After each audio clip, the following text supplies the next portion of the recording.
with all the back and forth. Sorry about all that, but Well, I'm sorry on my end as well. Been rather oh, busy, but oh yeah, so I'm it's all glad good. I'm glad you helped make it work. Thank you. Oh yeah, for sure, for sure. Yeah, just one day to go too. So, well, hopefully. Yeah. Yeah. So if you want to introduce yourself, I guess a lot of folks who are going to watch this on election day already know your forecast and your model. But if you want to talk a little bit about it and your methodology, and then we can sort of dive into the Well, I data. think in a manner akin to your own forecast, it incorporates factors other than polls. But if I understand what your forecast does, uh, you kind of make these evaluative judgments regarding voter registration, regarding various trends in a given state, and then kind of supplement what polling indicates about the state of the race there with that assessment. Mine is it's actually rather procedural. So I devised months ago this methodology that retroactively fit rather well 2012 and 2016, and it involves in any prediction in a given state 2/3 polling average and then 1/3 the search trends data in a given state.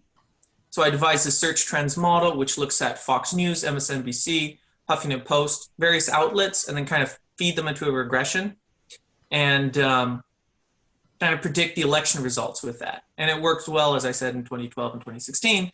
But that's where my state forecasts often differ in my model is due to the search trends component rather than the polling average.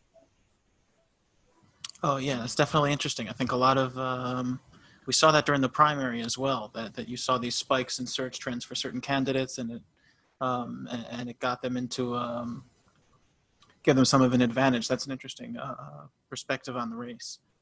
Um, so I think one of the most pressing questions that I think all of us get is with Pennsylvania being the tipping point. What do you see going on there as we head into election day? Do you think it's more securely in Biden's column? Does Trump have a chance there? What are your search trends? And I think everyone is looking at various polling models, but what are your search trends combined with all these polls are telling you? Well, I think that the points where the search trends model and the polling diverges will kind of be a good out of field test for how effective this model is. Uh, you know, outside of retrofitting it to past elections, how effective it will actually be in this election. And there are cases where it diverges. Notably, the most kind of strong differential between the polling average and the search trends model, what it generates, which in essence is capturing the strength of Fox News relative to other media outlets that correlate with Democratic outcomes. So it's kind of Fox News is the Republican predictor, and then the rest of major media outlets are the Democratic predictor. And what I'm seeing in Pennsylvania and Arizona, notably, those are the two biggest divergences, are a more Republican environment than what polling averages indicate. So that's why my model, it has Pennsylvania as a virtual toss-up. With sometimes it oscillates between a toss-up or narrowly leaning Republican.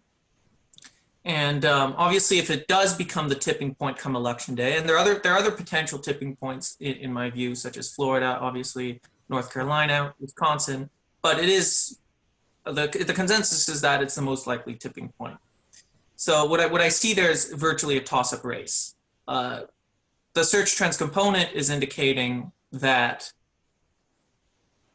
there's a Republican-friendly media environment in terms of what people are consuming, but polls show Biden holding a steady 3 to 5 point advantage, as you know, in high-quality surveys there. Right.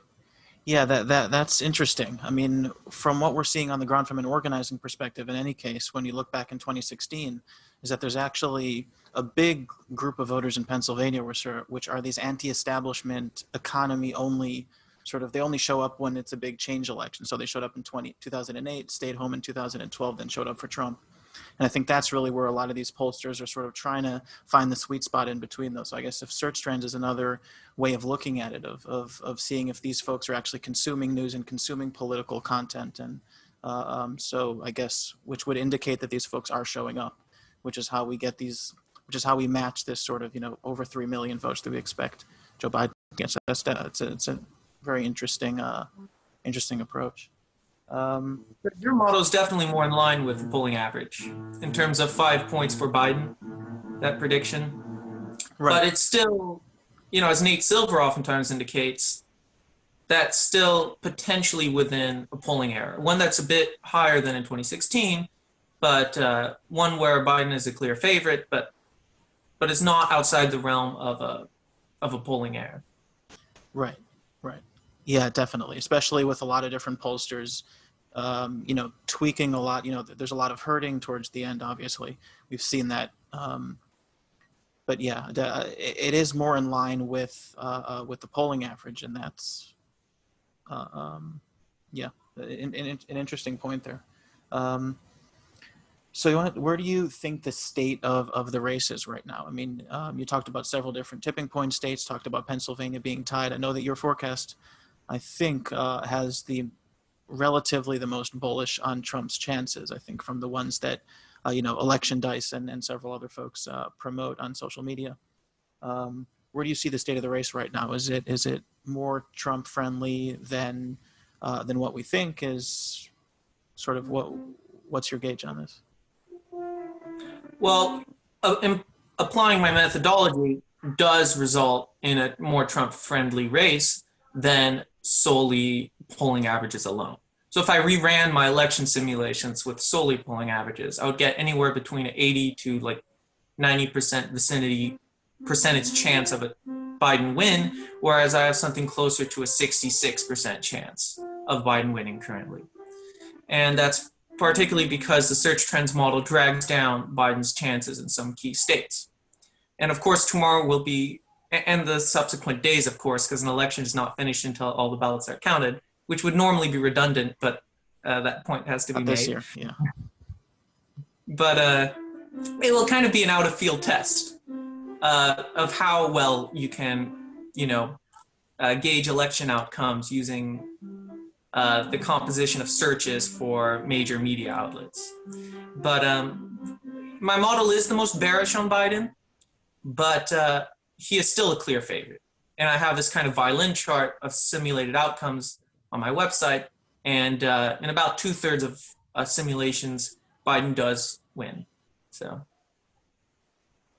and my electoral map currently that I have on the website, even though it has Pennsylvania as extremely narrowly red, it still indicates 289 electoral votes for Biden, because it actually has Florida as slightly blue, and Nebraska 2nd Congressional District and Maine 2nd Congressional District. Of course, it doesn't look like the most likely outcome, but that is what my model is outputting.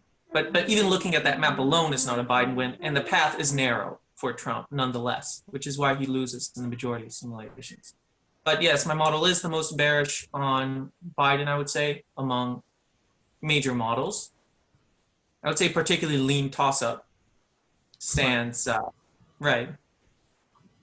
But I think the map on our progress could very well be the correct map and could be very well closer to the truth, certainly based on polling averages. And I think Iowa, Ohio, red makes a lot of sense.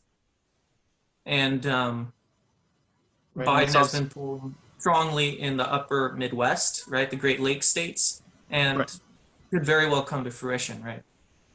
Right, and it's also, I think it's important to remember also when you talked about Pennsylvania and Florida as well as our own states, is that all of these are well within the margin of error. So, we have Ohio and Iowa very narrowly red, and we have Texas and Georgia, or Texas rather, very narrowly blue. So obviously, I think one of the big lessons from 2016 is for folks to realize that margins of error as well, that we're never going to hit each margin on the nose. It's always going to be, there's always going to be a range there.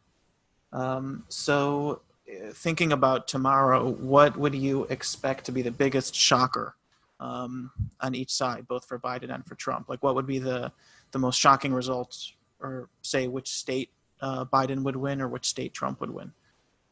Correct me if I'm mistaken, but hasn't Florida been counting early ballots earlier than the Great Lakes states? Yeah, they're expecting to have 99% of their results in by election night.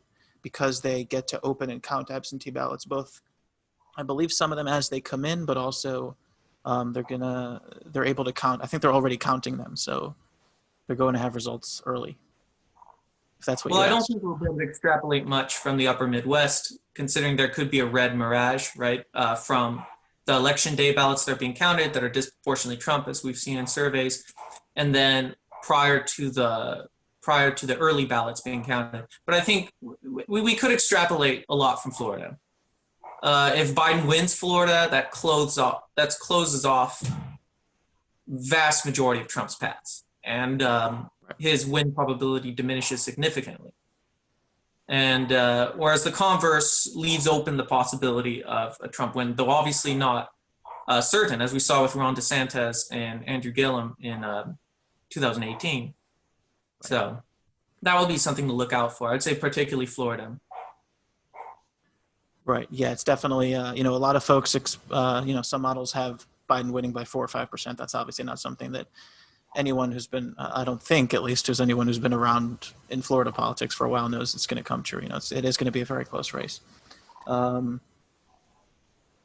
And yeah, as you mentioned, if Biden wins Florida, it's going to be very hard to find a pathway, especially since states like Wisconsin and Michigan are right now well outside the margin of error. And you can end up having Trump winning North Carolina, Arizona, Pennsylvania, and all those other states. So I think I do have to get going here in a minute. Is there anything you want to talk about sort of to close the things out? Well, I was just wondering, about I know it's a very narrow forecast, but you have Texas narrowly blue in your model. I'm aware it's 0.4 points, but what are the primary factors that come to mind regarding how you made that determination that the margin would be so narrow? I know the winner doesn't particularly matter when it's within 0.4 points, but how do you deem that its margin will be very, very slim rather than more moderate, like 2-4 points, something like that? Right. So in Texas in particular, we use a lot of organizing data. So we get a lot of voter registration data. We work with a lot of organizations. I think in Texas alone, we work with we get data at least from a few dozen campaigns and organizations there. And what we've seen for the most part is that Democrats had a real big surge in the amount of voters they're contacting and are getting sort of confirmed, yes, I am voting for Joe Biden. Yes, I am voting for the state house candidate. And what that did there is we obviously don't expect every single voter that they register to show up, because then it would be pretty lopsided for Biden. I think Democrats registered about 1.4, 1.5 million new voters. But the reason it is so close is because Trump is obviously going to gain some votes just by natural population growth and some folks who sat out 2016, some third-party voters.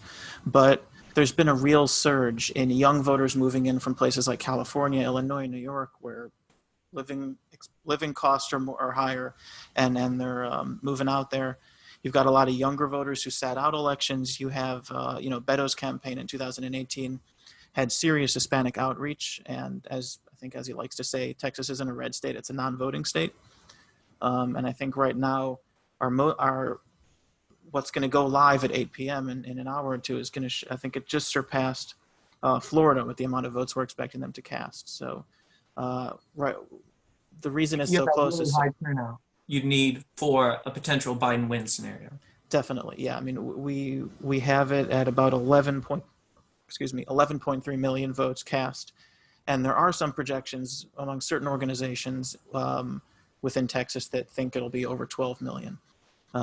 But that depends a lot on very high eastern rural turnout and swing there and continued trends there towards Trump. That'll account for a lot of, El Paso has to show up in really high numbers. They're having a bad COVID outbreak now. So there's some tweaks there that we're sort of have to take into consideration. But it's very close simply because there are just so many new voters moving in, so many new voters participating that we're seeing the numbers that Biden needs in order to pull out a narrow victory. And again, within the margin of error. So Trump can end up winning by about 1.6% or so. And Biden can end up winning by 2% within that range. That's the 80% confidence interval, or? Sorry? Sorry, is that the 80% confidence interval, that range you just mentioned? Yeah, our model works a little differently than traditional traditional confidence intervals and distributions and all that. But our margin of error for the state is about 2%, a little bit over. So yeah. So I mean, 80% of the distribution falls within the Biden narrowly about 0.5% winning, and again ranges from one to the other depending on how many Republicans show up on election day, how many folks who sat out 2016 but would have voted for Trump are see all this surge of Democrats showing up to vote and end up being enthusiastic to show up, etc. So It's close. Yep. yeah, it's definitely close. There are a lot of states which are going to be very close this year, like Ohio, Iowa, Texas, even Georgia, Florida, North Carolina. It's not as there have been Iowa elections. won't be close if the What? plural vote model is correct. Right, and which state? Sorry, Iowa won't be close. Oh, you don't. Should the plural vote model be correct? And I'm not saying it will be, but Oh, you have it more. Yeah, in Iowa, I what we have found I is think that. I have it somewhere like 6 points, 7 points. Oh, so not outside the margin of error, right? Well, the one thing that I found quite puzzling actually is that the Biden campaign didn't dispatch Buttigieg and Sanders, because the real issue, and you can see this difference between 2012 and 2016, is that there is a ton of young voters in college counties and precincts that are just not showing up, and that's really what is driving a lot of this, right? I mean, he got 850,000 or so votes, Obama did, and Clinton, about 200,000 or so of those younger voters stayed home. So yeah, that's why we have Iowa slightly more bearish. I think most forecast models have him eking out a victory in Iowa. I know the lean toss-ups do, and I'm not sure about the 538, but that Seltzer poll really threw a lot of people out. Yeah, it did. So, But there are many polls, though, that kind of dilute that in the average. A right. lot of polls have shown Iowa as a tight race, so occasionally Biden with a narrow advantage. Right. Yeah, we expect it to be, yeah. So I guess it'll range anywhere from Biden winning by one vote all the way to winning to Trump winning by 7% or according to the model. Yes. So thanks a lot for doing this. And if you want to, we're gonna do some version of live stream on election day. If you want to hop on any time, just let me know when you're free, and we'll and sort of talk and analyze the results if that's something you're interested in. So. I would be interested. Thank you. This is much appreciated. Oh yeah, thanks a lot, and great work on the model, and I'm sure we'll try to put all these panels of all these forecasters together to sort of dissect what